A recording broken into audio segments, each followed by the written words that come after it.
Hello, everyone, and welcome to the 37th installment of the Galen Data Medical Device Innovation Webinar Series. I'll be your host today. My name is Dwayne Mancini. I'm the CEO at Project MedTech. Today, we'll be hearing from Ken Nelson of the MedTech Advantage Fund for a conversation in launching disruptive products and building your commercialization team. Ken will share his career experiences spanning from advising prototype stage companies to helping raise major venture rounds to taking companies through product launch. He would describe the methods and thought processes he's seen succeed in navigating the current funding environment and in building your commercial team as you go to market. This webinar will offer insights for medtech companies at any stage and provide critical insights on how you prepare for the commercialization process. Key takeaways will include key considerations for creating an IPO-driven mindset, a high-level roadmap for avoiding commercialization failure, how to adapt in a constrained funding environment, stories of how connectivity and the EHR created opportunities. But first, a few housekeeping slides and some information on Galen Data. Galen Data is an FDA-compliant cloud for medical device manufacturers. The Galen Cloud provides a configurable platform for device-to-cloud connectivity that is compliant to FDA, HIPAA, and CE mark standards. The company is ISO 13485 certified, and the product on AWS is high trust certified as well. Founded by seasoned medical device professionals, the company's goal is to make medical device cloud connectivity available to all at a fraction of the cost while shaving months off the development timeline. Galen Data allows medical device companies to stay medical device companies and not become IT companies. Some quick logistics as we go through today. There's a couple handouts on the right-hand side of your screen. I believe there is one on Galen Data, and there's also a white paper that Galen Data wrote on cloud connectivity. If you have questions throughout for Ken, there's also a question section here. Just drop the question in at any time, and we'll ask Ken the question either at the end, or if it's pertinent to the current flow of the conversation, I'll kind of pipe it in then. As a reminder, you'll receive a recording of this webinar via email, and feel free to follow up with us should you have any additional questions. With that being said, I'd like to introduce our speaker, Ken Nelson. Ken currently serves as a partner in the MedTech Advantage Fund, which has an exclusive partnership with MedTech Innovator, the largest MedTech and digital health startup accelerator globally. In addition, he serves as chairman of the board for Cardiac Care and is an active board member for HeartX, HeartBeam, and a handful of other disruptive cardiac, digital health, and medtech startups. Overall, he is a 20-year digital health, medical device, and remote patient monitoring executive and innovator with successful senior leadership experiences ranging from a Fortune 500 company, Boston Scientific, to a #1 market share leading medium-sized company, Biotelemetry, who was acquired by Philips in December of 2020 for $2.8 billion. He's worked at 3 startups, one of which eventually led to an extremely successful IPO called iRhythm, and another which was just acquired by Hillrom and Baxter called Bardy Diagnostics in August of 2021. So with that, Ken, welcome to the webinar. Appreciate it, Dwayne, and thanks Alex and Chris for having me on, and happy Halloween, everybody. It is Halloween. I was asking before that, Ken, should I go put on my Halloween outfit for tonight? But decided against it. So Ken, I kind of gave the intro to who you are, but I'd love to hear from you how you got into medtech. And it's always fascinating to me too. It's like how you got into medtech, but then why'd you stay? Right? There's a lot of times people come in and then they branch back out into pharma or another kind of adjacent area, but sticking with medtech for so long is fascinating. So I'd love to hear about that. Yeah, sure. No, I appreciate the question. So I was in corporate finance out of college and in Atlanta, Georgia, and worked for a couple Fortune 100 companies, and then got into the software space, couple of software startups, and then 9/11 happened, and I grew up with New York City as kind of my city, and going up into the Twin Towers as a kid with my 4 brothers, and in particular my grandparents used to take us up there. And so when 9/11 happened, and I remember I was actually sitting in a cubicle in Atlanta watching everything happen, and watching the second tower get hit, in live stream. And for those of you who actually watched the event happen live or were there and a part of it, and even for those who weren't, but just remember that day, you never forget that day, you never forget what happened. And for me, it was, there were moments of clarity right around after that happened, that same day, of what am I doing with my life, and was I really making a difference? And so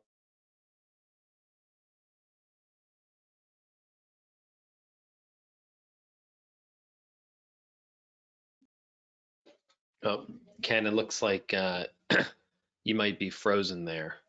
If you could still hear us.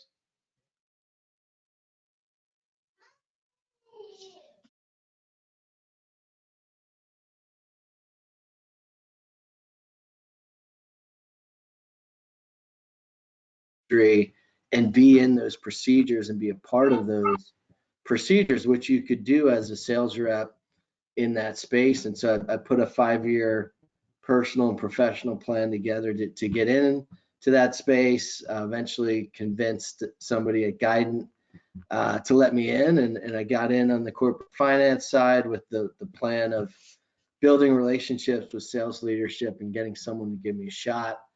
And a couple years later, they gave me that shot and moved me from Atlanta to Dallas, where I've been ever since. This was 2005 when I eventually got transitioned into a sales role and moved to Dallas. And that's how I got my start in cardiac devices. And then I've stayed in cardiac devices and started on the implantable side, transitioned into the wearable side, and I can tell that story later if you want. But then just being a part of improving and saving lives was just really motivational for me. So I've stuck with it and kind of built a career around it. Yeah, I think we might have missed a little gap of that actually, because I think your computer had maybe cut out for a second. But Sure. we caught the guiding piece of it too. Yeah, that's actually the next question. Is you've pretty much stayed in cardiac the whole time. Now you've, like you said, you've kind of made the transition from like a guide in Boston Scientific to now digital.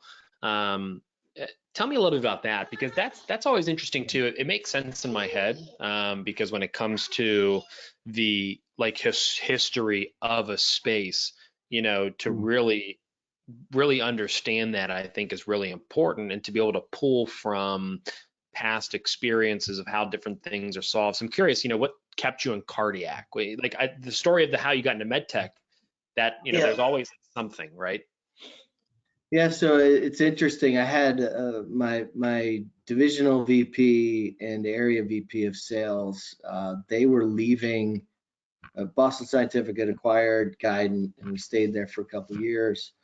And they left and went to St. Jude Medical, which was a competing pacemaker company. It's now Abbott. Abbott acquired St. Jude.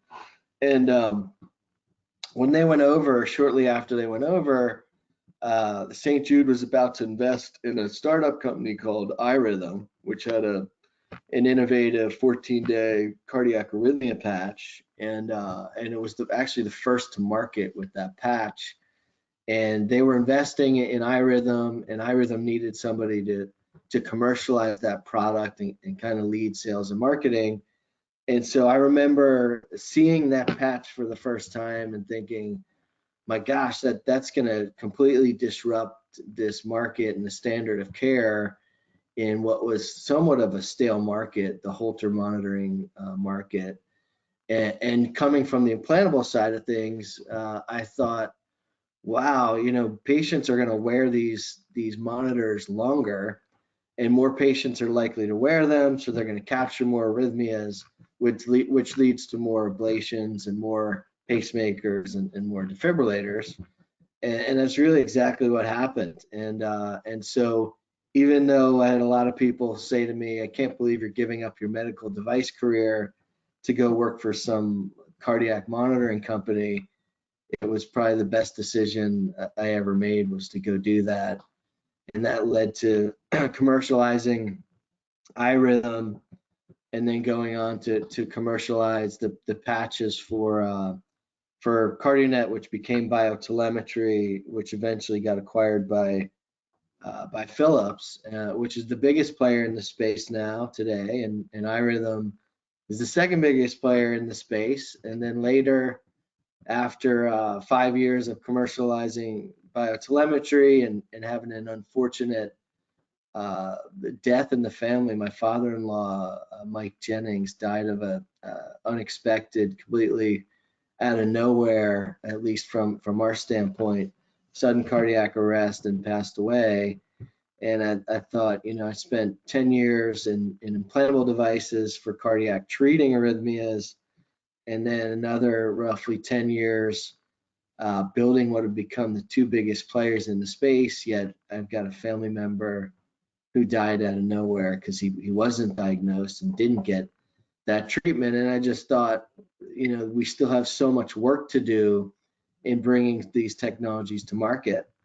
And so when I was asked by Paula Violette, the ex-COO of Boston Scientific, who's now a venture capitalist at SV Health, to come and commercialize Gus Barty's latest company at the time, which was Barty Diagnostics, and try to disrupt that same market a third time, for me, knowing that innovation was as good as it was, and better than the products on the market based on the clinical studies that they did, I went out and met with Dr. Barty, met with the leadership team, and decided to become chief commercial officer of that company. And 3 years later, we were doing 20,000 patients a month and 30 million a year in revenue, and ended up selling the company to Hillrom.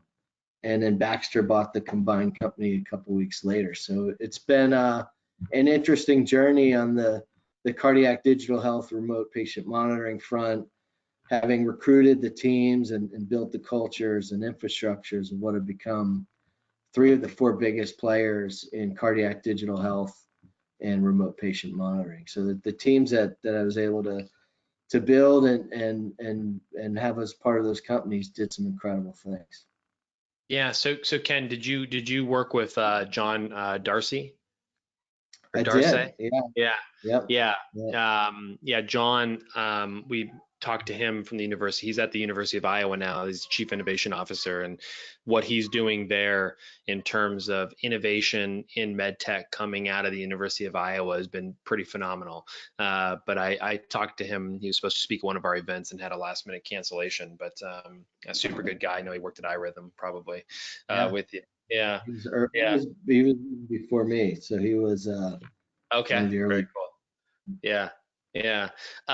So I'm curious, Ken, finance to commercialization on the Yeah. surface seem very far apart, but the more you dive in, the more you experience a startup, the more you Yeah. realize how closely tied together the strategic commercialization plan is to a pro forma or budget or the finance team. So curious Yeah. on what skill sets you took from finance into your commercialization success. Yeah, it's an interesting question, and a lot of people along the way told me there's no possible way to transition from finance Hmm. into a sales role in implantable pacemakers and defibrillators, which was is something I just had to ignore and kind of overcome, that people said it just didn't happen, and not having sales experience. But to answer your question, the analytical part and navigating basic financial models, forecasting, planning, was really helpful as a salesperson and then a sales leader. So I think the analytical part of being in finance and being an analyst, and the analytics component, really helped with developing comp plans, developing financial models, and figuring out how to forecast for a startup, which can be really difficult to do. So those are some of the key things I took from the finance side over into sales and sales leadership. Yeah, and I want to get to the MedTech Advantage Fund here in a second, but first, kind of staying on your journey here. So, um, you've also, what's interesting is you've had success in the same areas, or in Yeah. the same, in cardiac, right? Yeah. Which is interesting to me.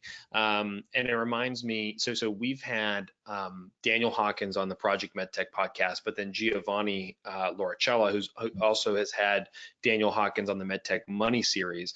And we've Mhm. listened to both, so you got like 2 hours of Daniel Hawkins. Is another person who's had a lot of success. And when you Yeah. ask them, like, why are you having so much success? Where is this coming from?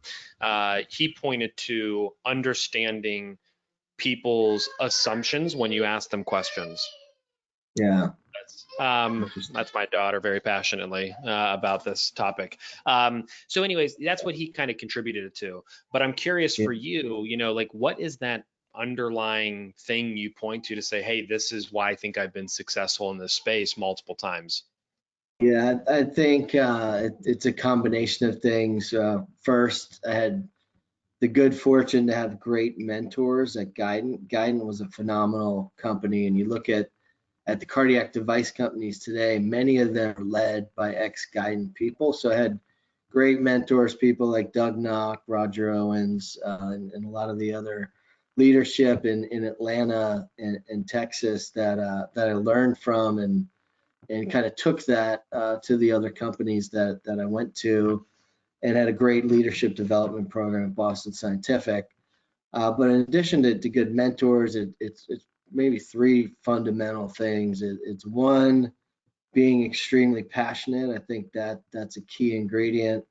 I think people is probably the most important element. I think understanding people and building the right team is absolutely the biggest factor in success in all these companies, including Guidant, where I kind of came from, and then building the right culture. And I think spending time on bringing in the right people and building the right culture is so important because you can have the best product in the world if you don't bring in the right people and you don't build the right culture, it's going to fall apart. And fortunately or unfortunately for me, all the scenarios that I went into, and in particular, Barty was probably the most apparent, where they didn't necessarily have the right people in the right roles, and the culture was not as optimal as it could have been. And so, being really focused on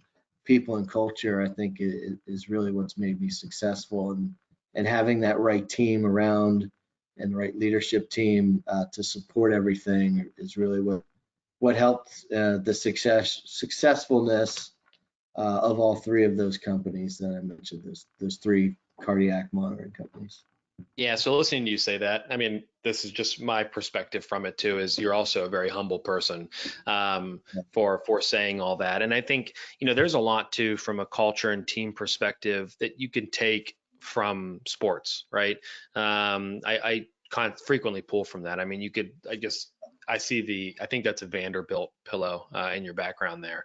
But so just thinking about college football, right? You can kind of take that and say, there's a lot of teams that execute or have a really good plan, but maybe don't have the team to execute it. Then there's a lot of teams that have a lot of superstars, but no plan around it. The ones that win are the ones that have struck that right balance. And generally speaking, if you could create a really strong culture and also a really strong plan, even those really good players will rise to great players. You start to get more out of them. A really cool thing happens there. So I love that you kind of gave that insight there. MedTech Innovator and the MedTech, what was the name of the fund again? Um, The MedTech Advantage Fund. Yeah. yeah, so tell me about this. What is it? Exclusive Yeah. partnership? How's it work? Kind of give us the details. Yeah, so MedTech Innovator is run by Paul Brand and Catherine Zavala out of Los Angeles. And Paul's the founder and CEO. Catherine's the COO.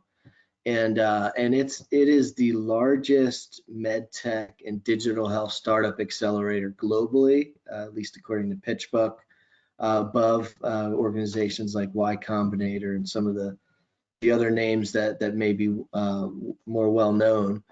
but it's becoming a world-class name, and people are getting to know it more and more. I went through it as CCO of Barty in 2019 and really loved the ecosystem that they've developed. It's just so widespread, funded. It's a nonprofit funded by major device companies like Johnson & Johnson, Edwards, Siemens, those types of companies, as well as some of the bigger venture capital groups, and then a lot of different sponsors coming from different parts of the ecosystem.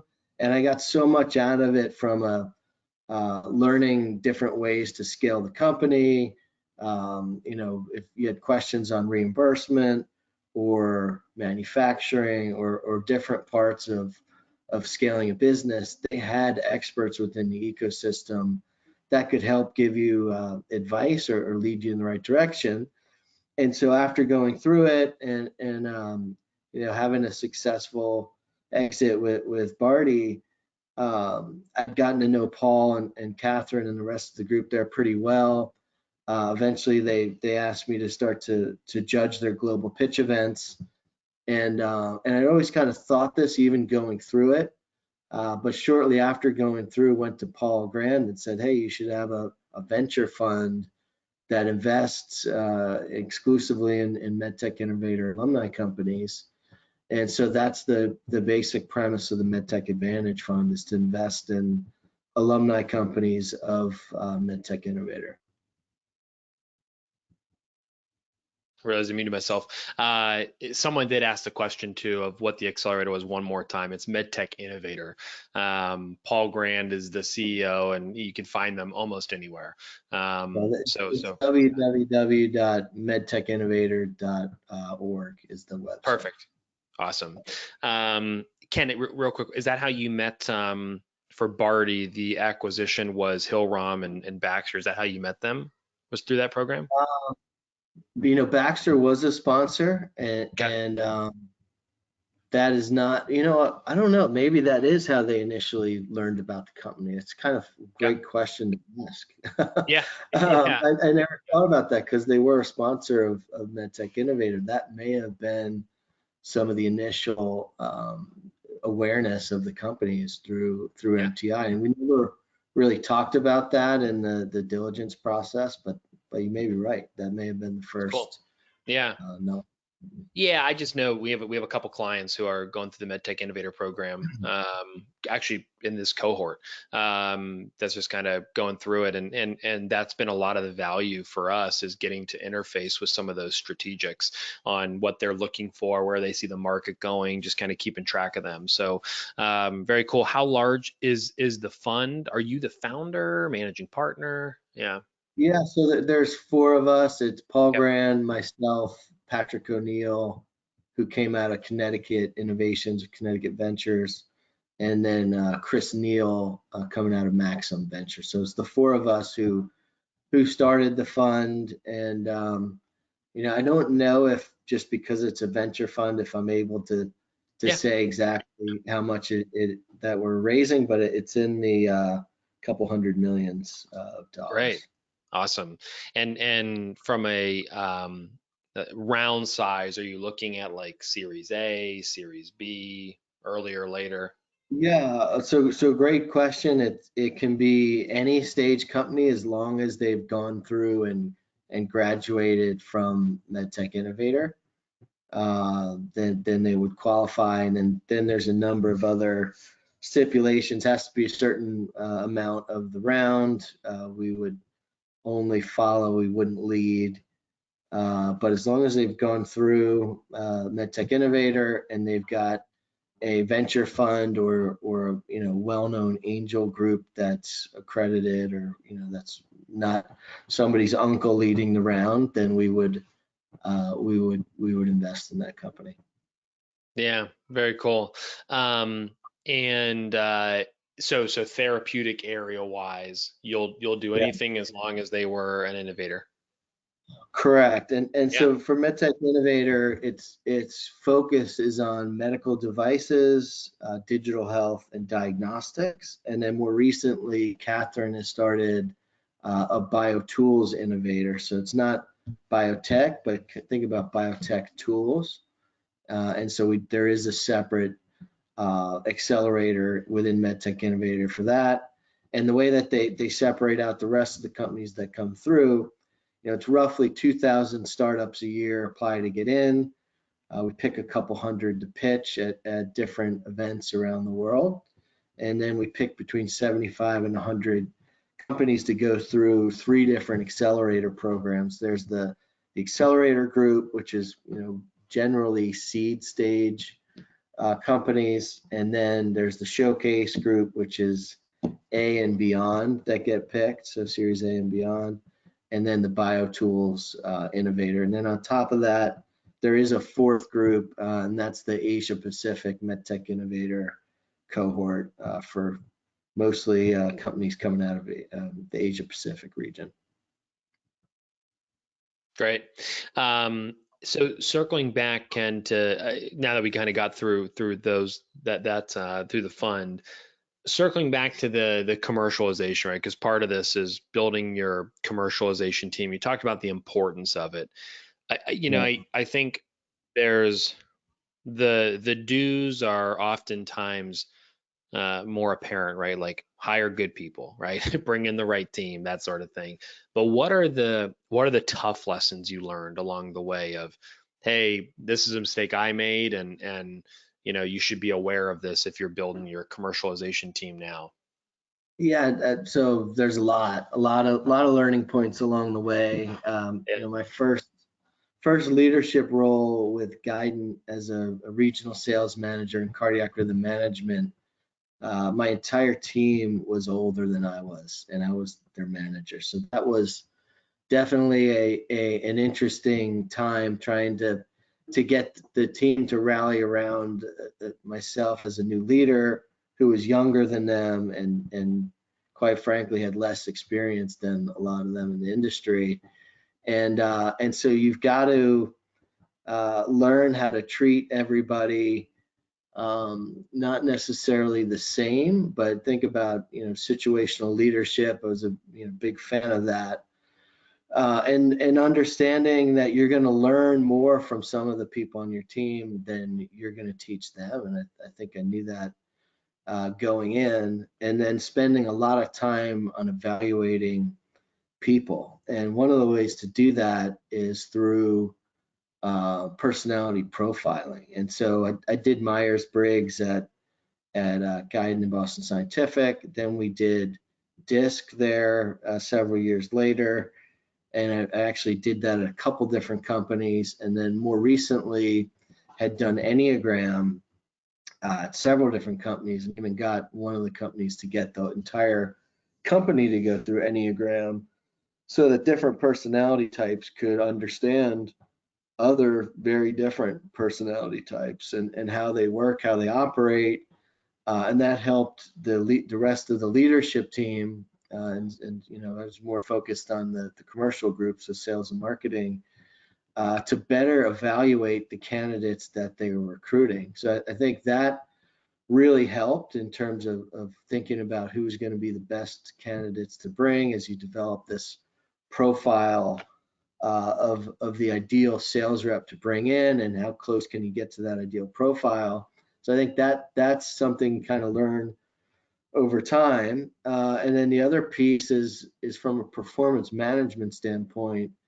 Is earlier you are in your career, you tend to hold on to people longer, and the more you start to understand people and performance management, and you can read people better, you try to get your team to not hold on to people who you just know aren't going to make it, and kind of get them through the performance management process faster, because missing on somebody, you try not to do it, but when you do it, it's owning it and trying to bring in somebody different and upgrade that talent, but also let that other person get into a role that's going to be better for them, whether it's within your organization or outside the organization. It's not good for anybody if the wrong person is in a particular role. And I think over time, you can assess that better, faster, and make the moves faster, and then it's getting your team to kind of see that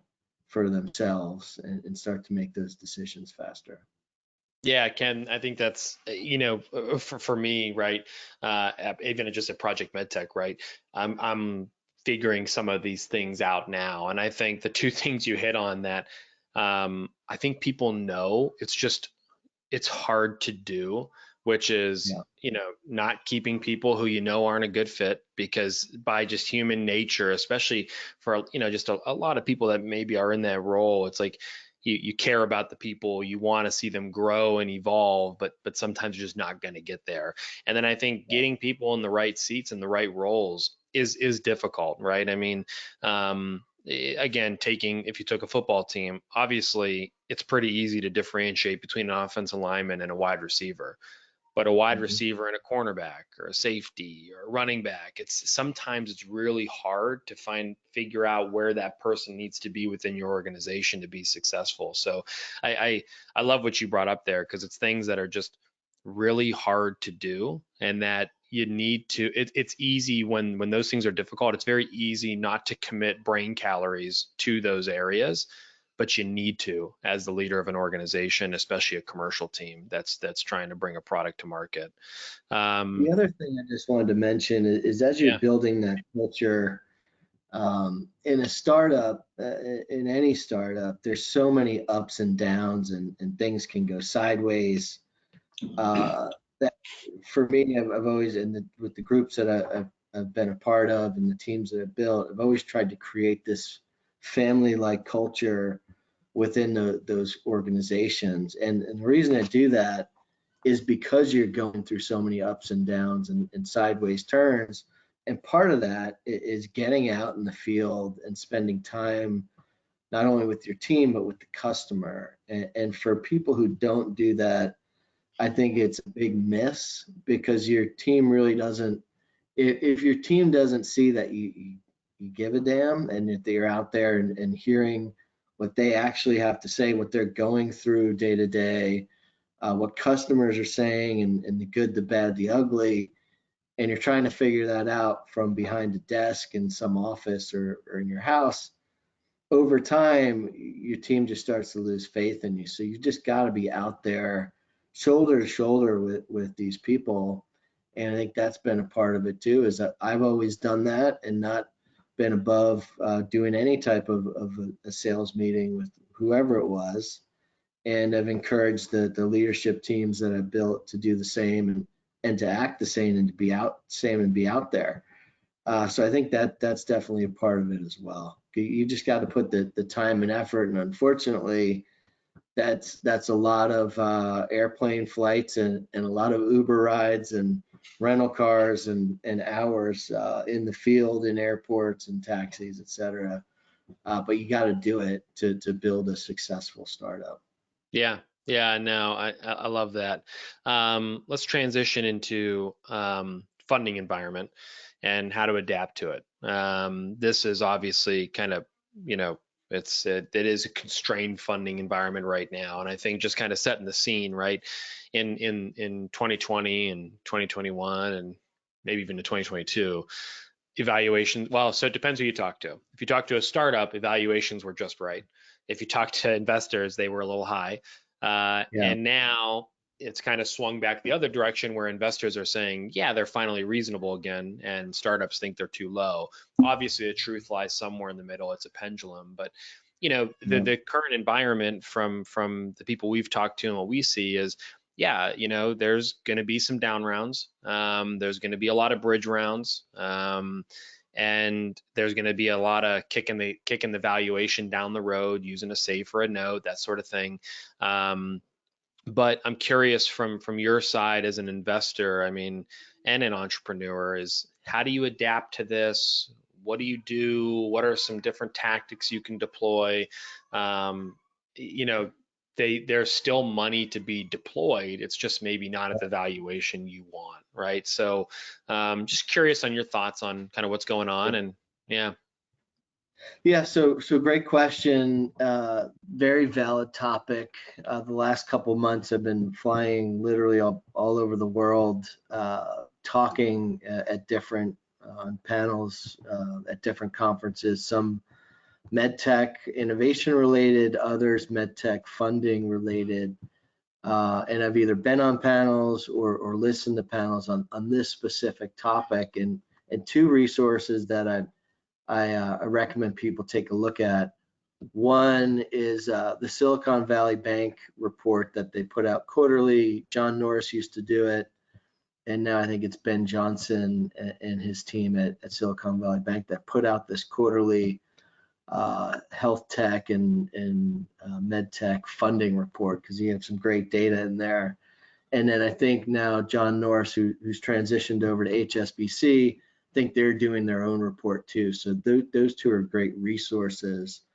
And some of the data coming out of there that Ben Johnson shared in one of these panels was that over the last 18 months, and at the time I think he was talking Q4 of last year and the first 2 quarters of this year, there's something like $35 billion raised by healthcare VCs or medtech VCs. So they're raising near record dollars into the venture capital firms still.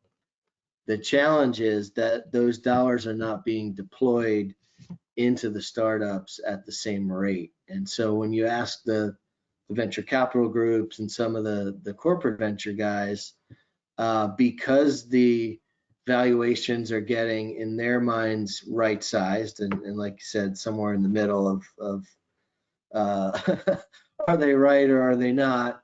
Some people think it's cut too deep, and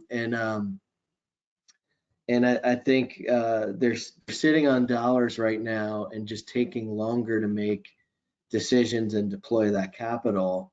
But the important thing to know is it's not that they don't have the money, they have the cash. And so if it's an innovative startup and if the numbers make sense, they are very much going to still invest in innovative technologies. You just have to have your I's dotted and your T's crossed, and really be able to answer things like when asked a question, what's your reimbursement pathway, what's your economic model, you've got to have the answers to those questions down pat. When they ask about clinical evidence, you either have to have the data or be in the middle of the clinical trials or really have a solid plan. If you have missteps on any of the key fundamentals, it's just going to take a lot longer, and you may not get funded in anywhere near the timeline that you think. So hopefully that helps. Yeah, it does. I think the clinical evidence piece is one that we've kind of been educating the startups we work with on quite frequently, which is, there's like this adage where it's like, oh, if you have a 510K, you don't need clinical data. And it's like, for the FDA, maybe. For commercial adoption, for reimbursement, specifically payers, you're going to have it. And so I think a lot of companies probably dropped the ball on having a really robust clinical data plan, when they're going out and raising the capital from some of these. I think you made a really critical point. Is some startups think I only need X from a clinical evidence standpoint to get FDA clearance.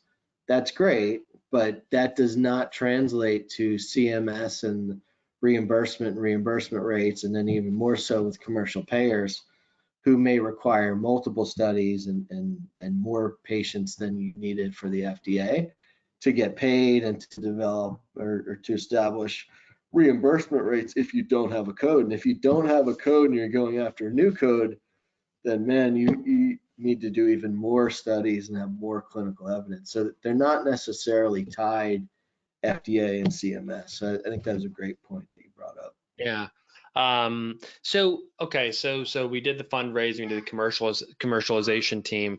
I'd like to kind of dive into the digital health, right? And we can set the scene with the Biotronic AliveCore partnership, which is really interesting.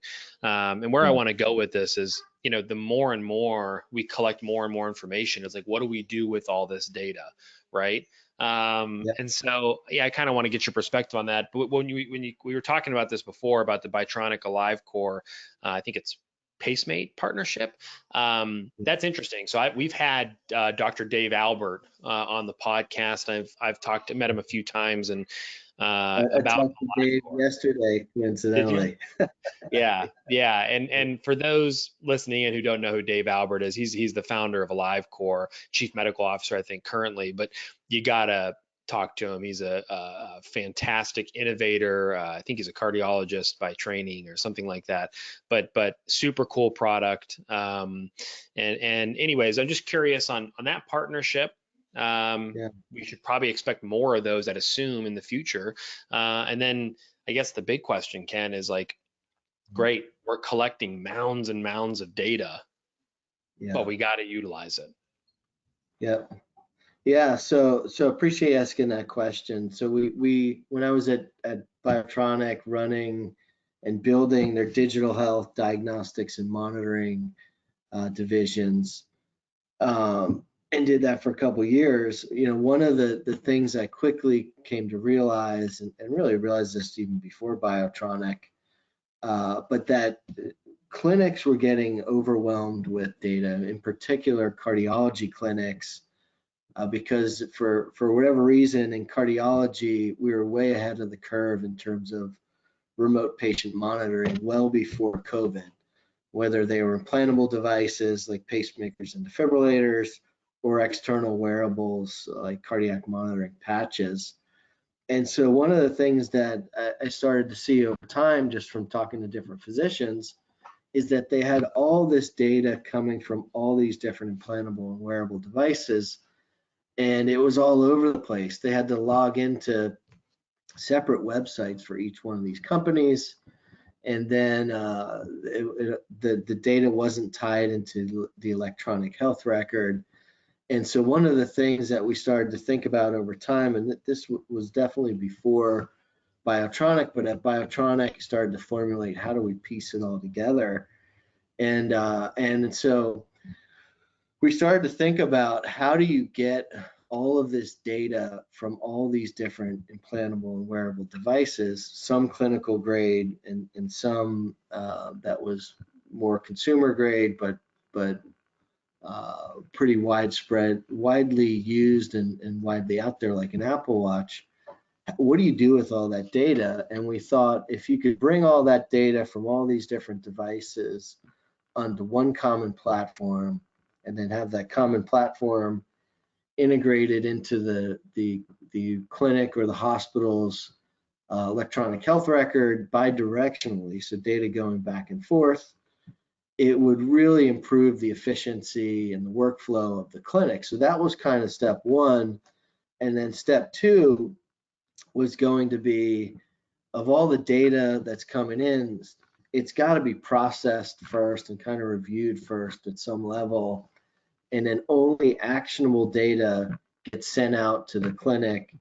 But more importantly, it shouldn't all go to the same physician. So in other words, just because an electrophysiologist implanted the device doesn't mean all the data coming from those devices should go back to the electrophysiologist. And so what we were going to kind of phase two would have been, or should be, only the actionable data goes to the appropriate caregiver on that patient's care team. So some of the data would go to the electrophysiologist, some might go to their heart failure specialist, some might go to their primary care physician.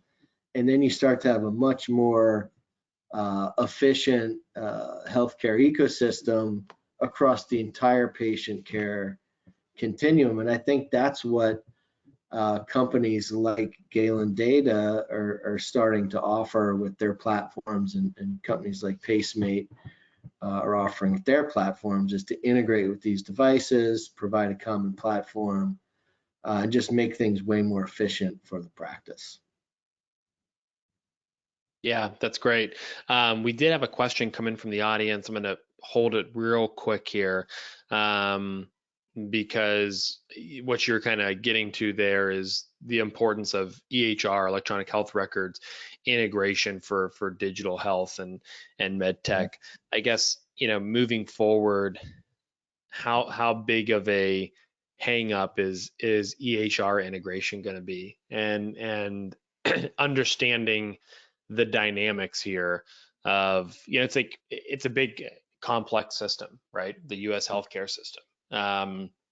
You have payers, you have the hospital systems where we consume our healthcare, but the payers decide what they get reimbursed for. You have clinicians who kind of sit in the middle. It's just really interesting. So it's just anytime someone says, "Oh, this needs to be overhauled," I'm always like, it's going to take a while, right? So Yeah. curious with EHR. I mean, how much of a hang up is that going to be? Is there innovation happening there? That sort of thing.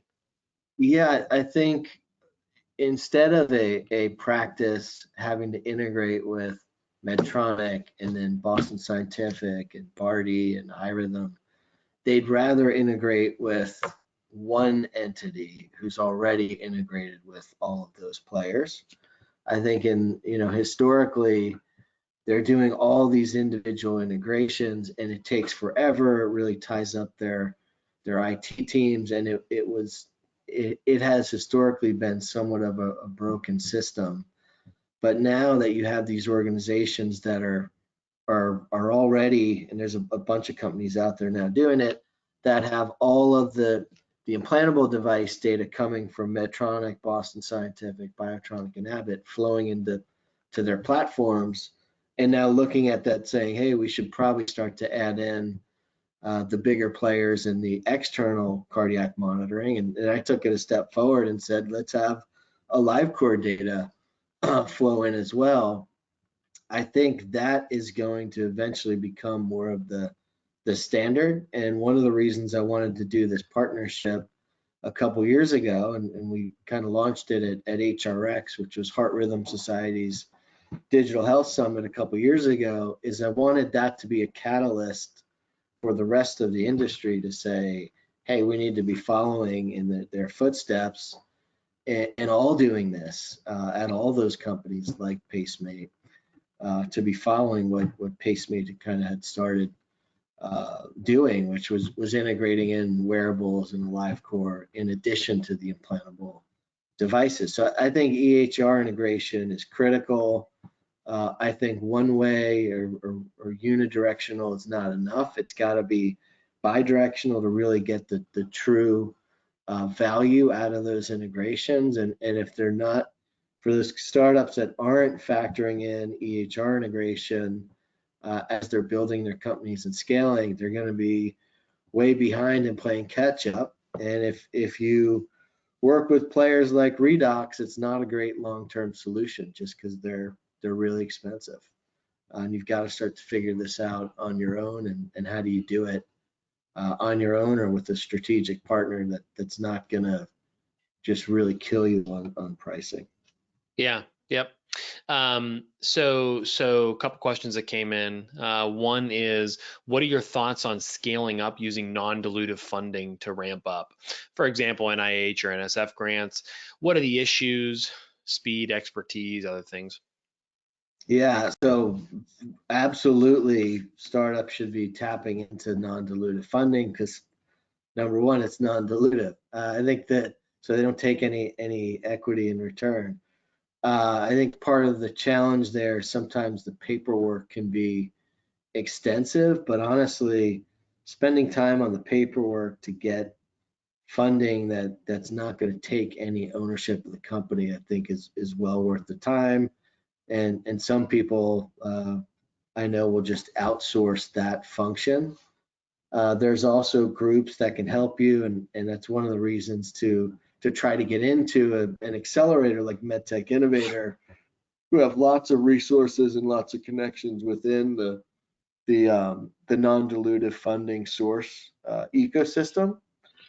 There's government funding from the military. There's government funding from the NIH, from BARDA, from there's a newer group, ARPA-H. I think that's Mm. going to be headquartering now in Dallas, and there's lots of other groups that offer opportunities for non-dilutive funding, and it's well worth looking into. So highly recommend people do.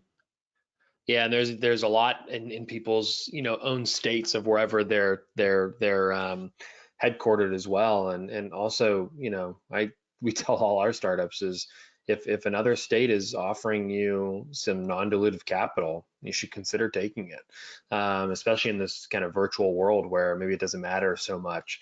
And the other thing too that I'll just add with this one is, there are, like you mentioned, there are groups. There's one up in Minneapolis called Superior Medical Experts that we've had companies use in the past, where you can outsource a lot of this, and honestly, it just makes fundraising easier if that money comes in. Um, Same individual, different question.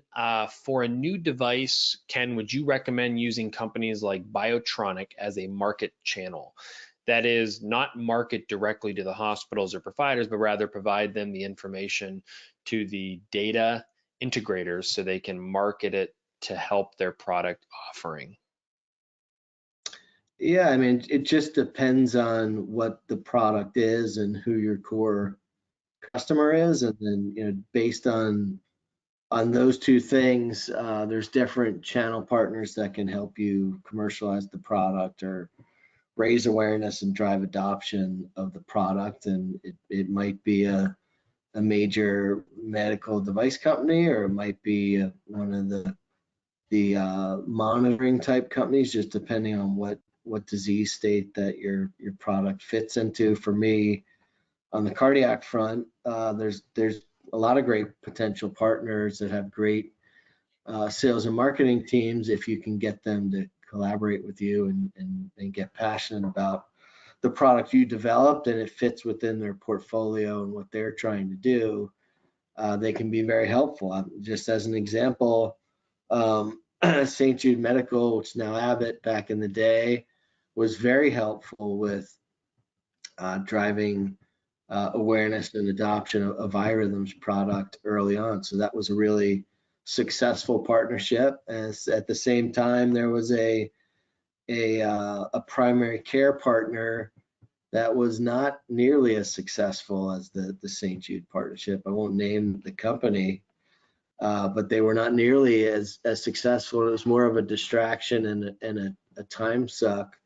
So you just have to be careful in who you pick as that commercialization partner, but it can be really effective and impactful if you pick the right partner. Yeah, very helpful. The next question is going to be around what is your take on equity crowdfunding from patients and physicians as a way to raise for startups? And I want to hear your opinion on this. And then for those listening in the notes section, we've covered this topic on a few different episodes of our MedTech Money podcast series, but also our Project MedTech series. So I'm going to go ahead and drop the links to some of those episodes where you can hear from entrepreneurs, but then also people who run some crowdfunding groups. But Ken, I'd love your opinion from an entrepreneur perspective and also an investor perspective. Yeah, sure. So, I think if you're raising large amounts of capital, that's probably not gonna help you. So if you're raising $20 million, crowdsourcing is not gonna make much of a dent in that. If you're raising a couple 100,000 or $500,000, you might be able to raise some funding from crowdsourcing to help. So I think part of it is how much are you raising. I think on the positive side of things, you're not going to have to put anybody from crowdsourcing on your board, because they're just probably not going to put as much money in. So it's a way to raise money and not have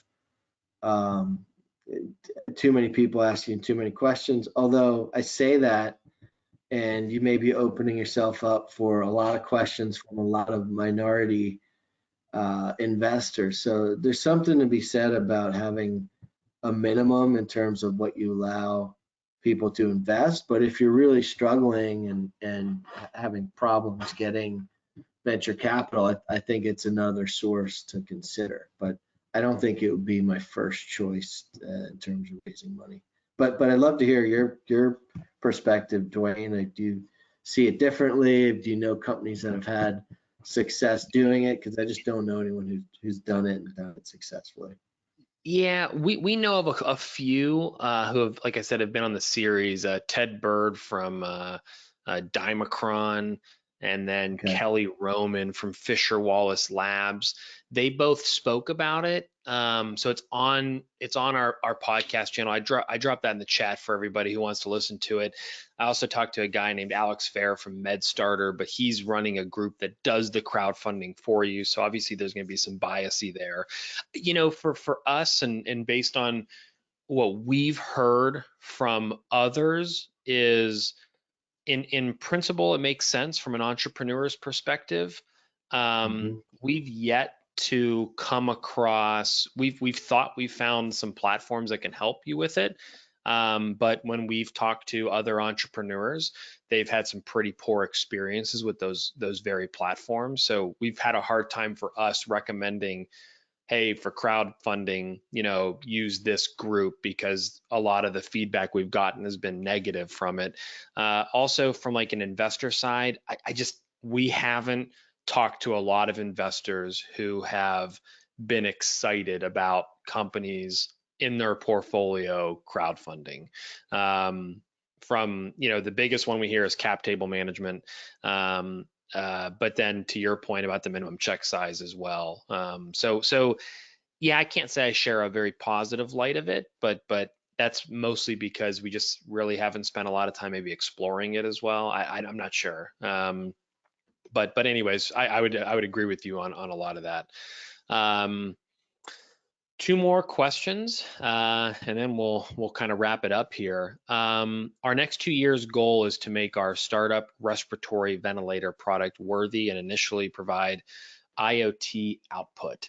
Our focus is perfecting the device itself. The data output of the IoT monitoring patient used to simply put this up for third-party integration to their patient. I'm not sure there's a question there. Let me go ahead and skip that one. That's a good one. What are the biggest problems you see with digital health companies right now? I think with, one of the big problems is that they may develop a really cool product and they don't spend as much time on how are you going to notify the clinician and their staff about some significant thing that's found. What does the alert process look like? They don't spend as much time on the reporting. So what is how you're showing the physician or their staff the data? What's the cover page look like of the report? And that's both online and in a printed form.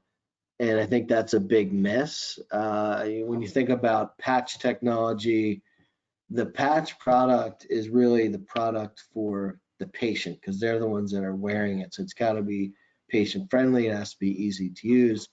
The report itself is the product for physicians and staff. So think about how the data is presented and how the data is alerted to the physician and their staff. That's kind of the product for the physician and the staff. You have to have that part right too. And then the back end system that's used to enroll the patient, to look at the data, to manage the reporting, where they get billing information to bill for the whatever the diagnostic service is that's being performed. That's got to be great too, because that's the product for the billing staff and for the back office or nursing staff that's logging on and looking at the data. And you have to have those three areas nailed down really well, or you're just not going to get great adoption. And then finally, for some of the more disruptive stuff, they really need to think through the reimbursement pathway and have that down. If they don't fit into existing reimbursement codes, they've got to start that process as soon as they possibly can, as soon as they're allowed to try to get a new code, because it can take years to get a new reimbursement code. And then when you get one, sometimes it's a category 3 and not a category 1 Medicare code. And then you got to keep fighting to get category 1 and not only national coverage, but national fee schedule on the reimbursement front. So that there's a lot of elements there, but I think those are some of the core ones to be focused on for digital health. Yeah, Ken, that last one you said is just almost always the starting point for any digital health company that we work with, which is your economic value and story to hospitals and payers has to be so perfect.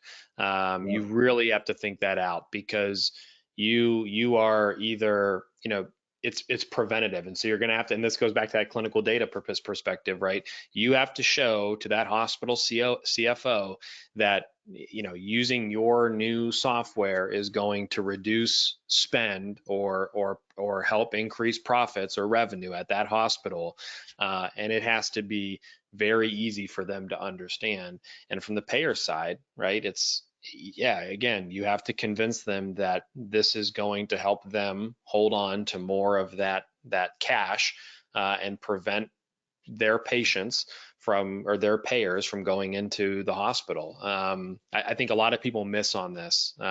You've got to have sophisticated projections and formulas and a story to tell when you get into these hospitals, because it's not as intuitive as you think it is.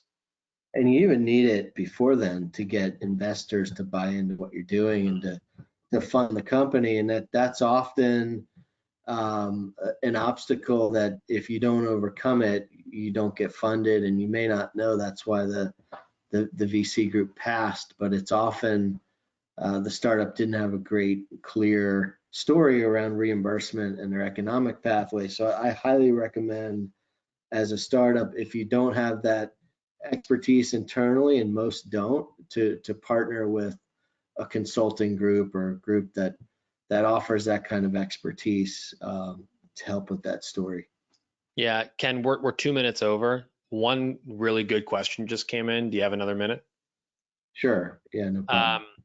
Any thoughts on entering markets outside the US first with digital health solutions, considering a single payer system? So different from the US.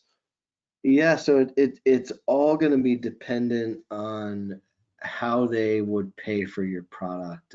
I think for many of the stuff I've been involved with, the US has been the best economic Okay. opportunity, but there could easily be certain things out there that a single payer system, if you can get into it and the reimbursement amounts are right, that could be a great pathway to go. But for me, on the cardiac monitoring front, outside the US was more of a distraction. We did it, and we could do it in the UK and a couple other places, but all in all, it was more of a distraction and a drain on resources than anything. And the better idea is to get traction, raise awareness, drive adoption in the US first. But again, if there's better reimbursement in some other country in Europe or the Middle East or something like that, then you'd want to consider that. But for the most part, at least for me, it's always been the US. Great. Awesome. Well, great. Ken, thank you so much for your time. For those who are looking at the final screen here, Ken's LinkedIn link is right there. You can also search for him on Ken Nelson. He's got a great profile picture. And for those who want to get in touch with Galen, there's also information there at hello@galendata.com. You can check out their website. But Ken, thank you so much for your time. And from the audience, thank you for tuning in and asking some questions. And thanks, Chris and Alex, for having me on. And Dwayne, appreciate you going through all this. Yeah. Thanks, Ken. Thanks, everybody.